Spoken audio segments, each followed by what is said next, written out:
میں سے بنے جو حضور کا پیشاب بھی پی گئے. عن ام ایمن رضی اللہ تعالی عنہ قالت قام النبی صلی اللہ علیہ وآلہ وسلم من اللیل الى فخارۃ جانب البیت. حضور علیہ السلام کی خادمہ فرماتی ہیں حضرت ام ایمن رضی اللہ تعالی عنہ سلام ہوا. آپ فرماتی ہیں رات کو سرکار مدینہ صلی اللہ علیہ وسلم اٹھے، گھر کے کونے میں چلے گئے تو آپ نے وہاں ایک پیالہ تھا لکڑی کا، اس میں آپ نے پیشاب اطہر و انور و اقدس و اس پیالے میں تو جناب نے جب وہاں پر پیشاب مبارک فرمایا تو پھر واپس آئے آرام فرمانے کے لیے.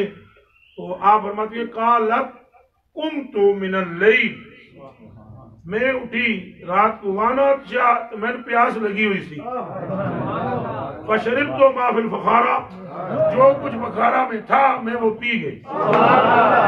وانا لا اشعر، اور مجھے رتی برابر احساس بھی نہ ہوا کہ یہ پیشاب ہے، اس میں تو خوشبوئیں تھیں، تم پی گئی وہ جب مجھے کوئی احساس نہ ہوا. فاصبح النبی صلی اللہ علیہ وسلم، سویرے سائیں کریم اٹھے، فرمایا یا ام ایمن، یا ام ایمن امی الى تلک الفخارہ واریکی، فرمایا اٹھ ام ایمن اور جا کر اس پیالے کی طرف جا اور جو کچھ اس میں ہے بہا دے.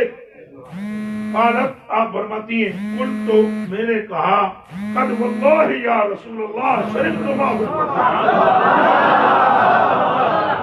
میں نے کہا یا رسول اللہ کریم آقا سلام ہوا پر فخارہ میں جو تھا وہ تو اب پیٹ میں ہے.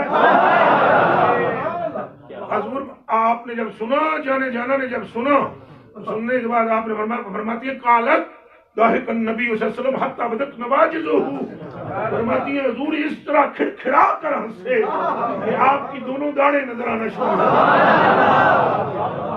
اور پھر آپ نے فرمایا جاؤ ام ایمن، آج تو بعد یہ تیرو پیٹ کا درد ہوئے میں خدا دا محبوب ہی.